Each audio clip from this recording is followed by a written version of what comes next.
This is an examination of the hidden human condition. This is the Hidden Killers Podcast. The Hidden Killers Podcast. With Tony Bruschi. We are talking more with Mark Pucci. He is a former New York City police detective.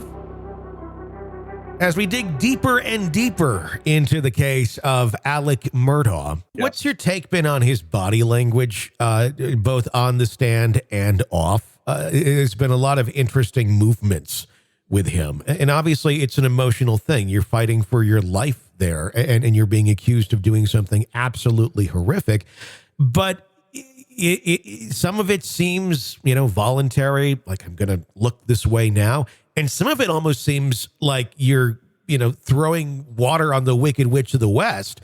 And it's just like I'm melting and I can't control my shaking and my rocking back and forth like a 10-year-old in a corner. What's been your take on it?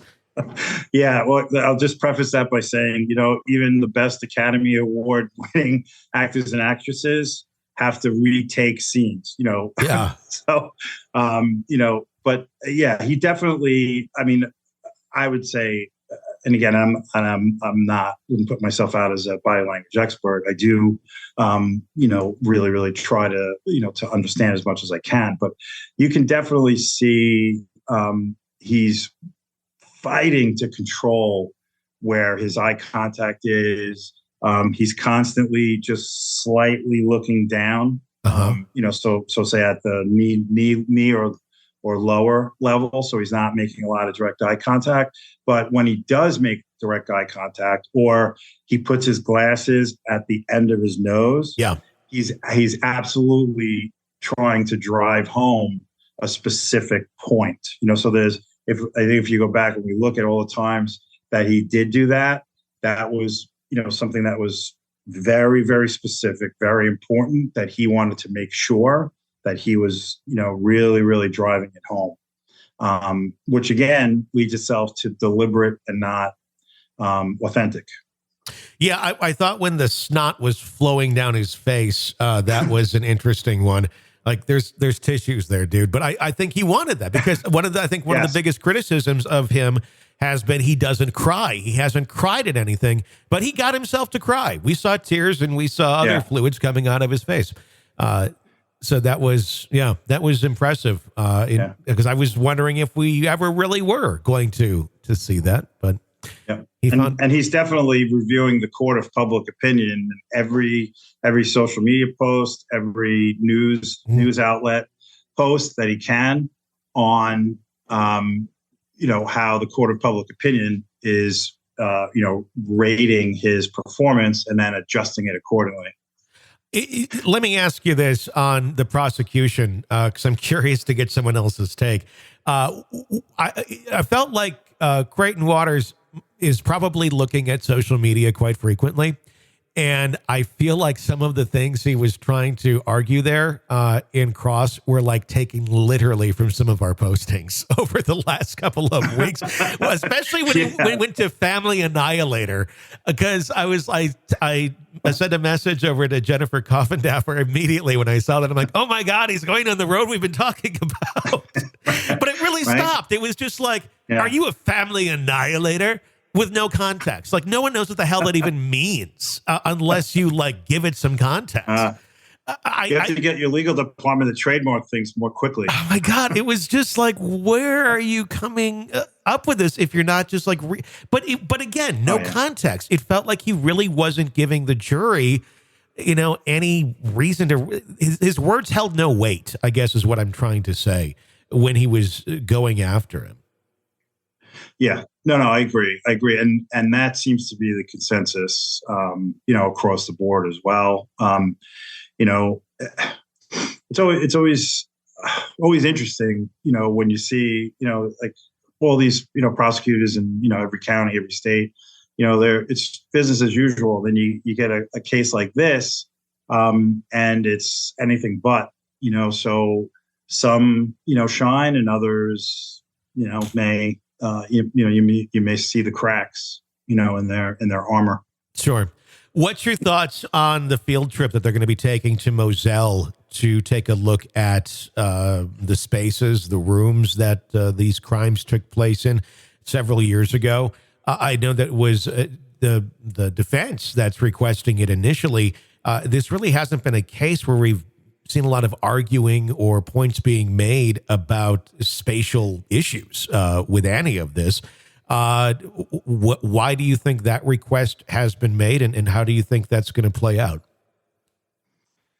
That's interesting. The only thing, they must feel that there's going to be, being able to have the jurors physically be at the location, may elicit some sort of a more personal or hopefully sympathetic, response from them. I can't see any other, unless you were trying to refute, space, distance, time, things of that nature, where you're physically showing, that the defendant could not have possibly been in location A and then moved to location B in the allotted time period, or things of that nature.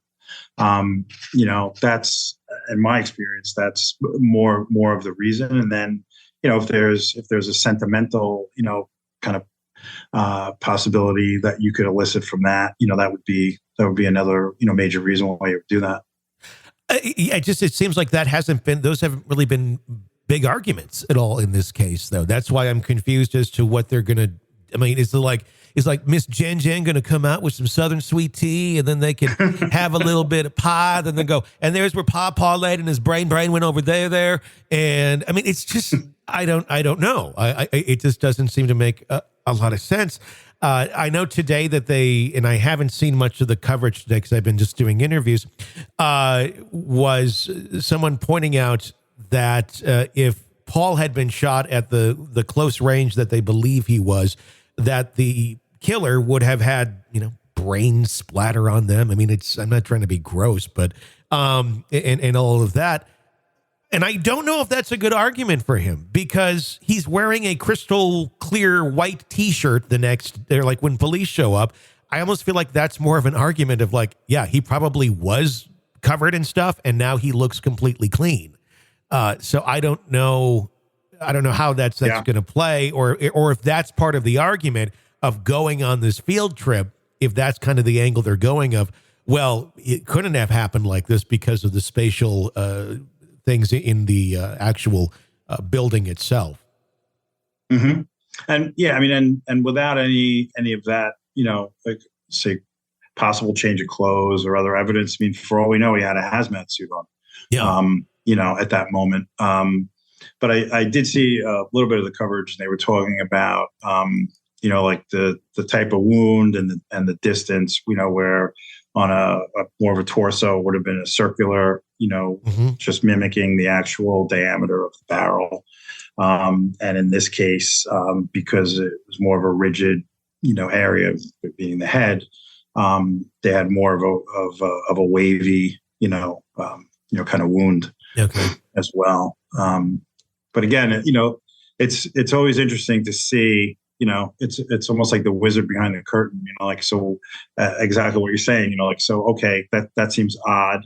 There's, these several possibilities, but let's see what your real, reason, for making these requests are.